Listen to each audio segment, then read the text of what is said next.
Biografi L.A. Kartini. Latar belakang Raden Ajeng Kartini 21 April 1879 sampai 17 September 1904 atau sebenarnya lebih tepat disebut Raden Ayu Kartini adalah seorang tokoh Jawa dan pahlawan nasional Indonesia. Kartini dikenal sebagai pelopor kebangkitan perempuan pribumi Nusantara.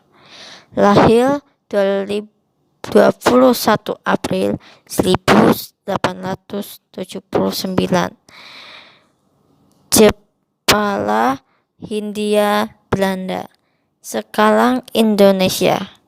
Meninggal 17 September 1904, umur 29, Rembang, Hindia Belanda, sekarang Indonesia.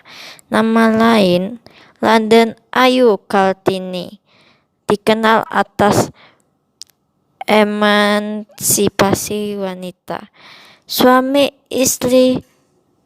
atau istri KLM Adipati Alio Singgi Tijo Jawa Diningrat. Anak Soe Salit Diji Jojo Adiningrat.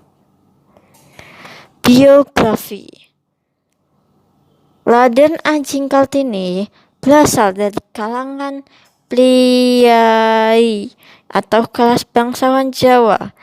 Ia merupakan putri dari Raden Mas Adipati Alio Sosloningrat, seorang patih yang diangkat menjadi Bupati Jepara segera setelah Kartini lahir. Kartini adalah putri dari istri pertama tetapi bukan istri utama. Ibunya bernama M.A. Ngasilah, putri dari Nyai Haji Siti Aminah dan Kyai Haji Madilono, seorang guru agama di Telukawu, Jepara. Dari sisi ayahnya, silsilah Kartini dapat dilacak hingga Hamengkubuwana VI, garis keturunan Bupati Sosloningrat. Bahkan dapat ditilik kembali ke istana kerajaan Majapahit. Semenjak Pangeran Dangilin menjadi Bupati Surabaya pada abad ke-18, nenek moyang Sosloningrat mengisi banyak posisi penting di Pangleh Praja. Ayah Kartini pada mulanya adalah seorang wedana di Mayong. Peraturan kolonial waktu itu mengharuskan seorang bupati beristrikan seorang bangsawan. Karena M.A. Ngasilah bukanlah bangsawan tinggi, maka ayahnya menikah lagi dengan Raden Ajeng Woeljan atau Moeljam, keturunan langsung Raja Maidula. Setelah perkawinan itu, ayah Kartini diangkat menjadi bupati di Jepara, menggantikan kedudukan ayah kandung L.A. Woeljan L.A.A.T. Tejotowikromo. Kartini adalah anak kelima dari 11 bersaudara kandung dan tiri. Dari kesemua saudara sekandung, Kartini adalah anak perempuan tertua. Kakeknya, Pangeran Alio Tejonegoro VI, diangkat bupati dalam usia 25 tahun dan dikenal pada pertengahan abad ke-19 sebagai salah satu bupati pertama yang memberi pendidikan barat kepada anak-anaknya. Kakak Kartini, Soslo Kartono, adalah seorang yang pintar dalam bidang bahasa.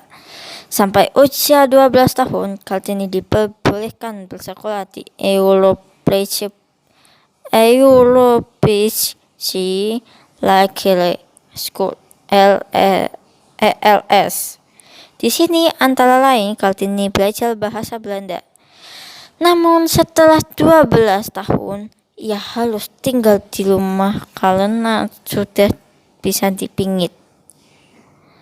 Karena Kartini bisa berbahasa Belanda, di rumah ia mulai belajar sendiri dan menulis surat kepada teman-teman korespondensi yang berasal dari Belanda.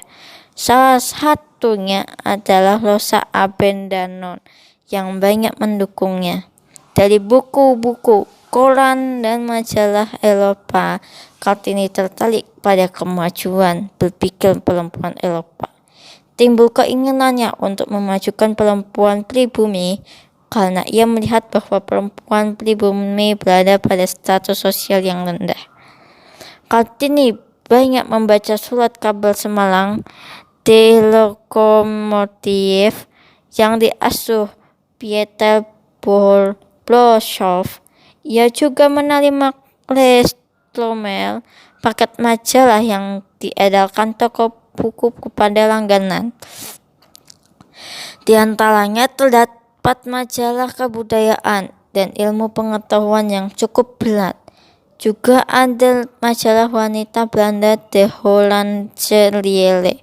Kartini pun kemudian beberapa kali mengirimkan tulisannya dan dimuat di De Hollandse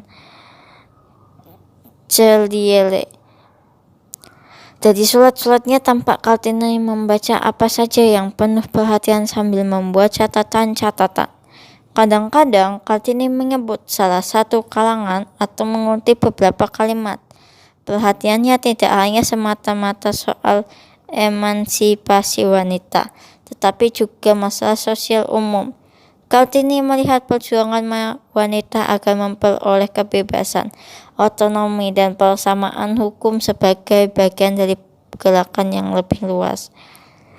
Di antara buku yang dibaca Kartini sebelum berumur 20, terdapat buku judul Max Havelaar dan Surat-surat Cinta karya Multatuli yang pada November 1901 sudah dibacanya 2 kali. Selain itu, Kartini juga membaca Destile Karls Kekuatan Gaib karya Louis Chopelos dan karya Van Eden yang bermutu tinggi. Karya Augusta de Witt yang sedang-sedang saja, roman feminin karya Nyonya Goekop de Jong van Beek, dan sebuah roman anti perang kalangan Bertha von Suttner Die Waffen Niel, letakkan senjata, semuanya berbahasa Belanda. Oleh orang tuanya, Kartini dijodohkan dengan Bupati Lembang KLM Adipati Alio Singgih Tijo Adiningrat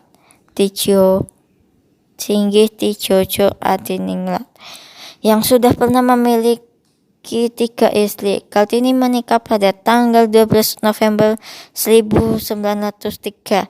Suaminya mengerti keinginan Kartini dan Kartini diberi kebebasan dan didukung mendirikan sekolah wanita di sebelah timur pintu gerbang kompleks kantor Kabupaten Lembang, atau di sebuah bangunan yang kini digunakan sebagai gedung pramuka. Anak satu-satunya Soe Salit Tijo Adiningrat lahir pada tanggal 13 September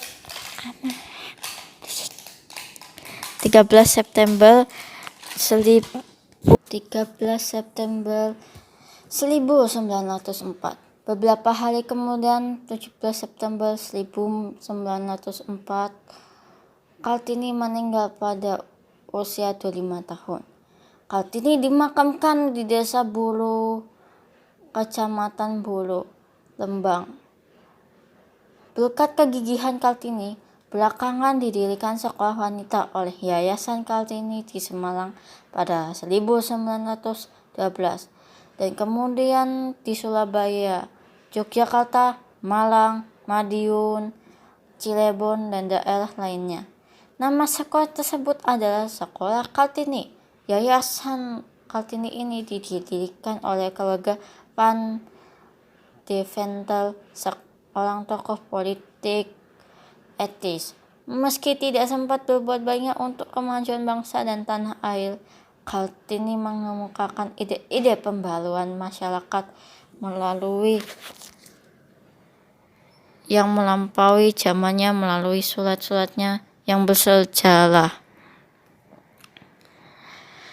Cita-citanya yang tinggi dituangkan dalam surat-suratnya kepada kenalan dan sahabatnya, orang Belanda di luar negeri, seperti Tuan X. Abendanon, Nyonya M.C.E. Ovingsoel, C. Handelal, Profesor Dr. G.K. Anton, dan Nyonya Nyai Tuan H.H. von Kohl dan Nyai de H.G. de Boissevain. Surat-surat Kartini diterbitkan di negeri Belanda pada 1911 oleh M.L.J.H. Abendanon dengan judul Door Duisternis Totlich. Diterjemahkan ke bahasa Indonesia adalah Sastrawan Pujangga Baru Alt-Smith Panae pada 1922 dengan judul Habis Gelap Terbitlah Terang. Buku atau peninggalan yang dibikin olehnya. Habis Gelap Terbitlah Terang. Sampul buku versi Alt-Smith Panae. Surat-surat Kartini, renungan tentang dan untuk bangsanya. Letters from Kartini. An Indonesia Feminist 1900 sampai 1904. Panggil aku Kartini saja. Kartini, surat-surat kepada Nyai L.M. Abendanon, Mandli, dan suaminya. Aku mau feminisme dan nasionalisme. Surat-surat Kartini kepada Stella C. E. Handelal 1899 sampai 1903. Catatan: Raden Ayu adalah gelar untuk wanita bangsawan yang menikah dengan pria bangsawan dari keturunan generasi kedua hingga ke-8 dari seorang raja Jawa yang pernah memerintah. Sedang pengguna gelar LA atau Raden Ajeng hanya berlaku ketika belum menikah. Sekian, terima kasih telah mendengarkan presentasi saya.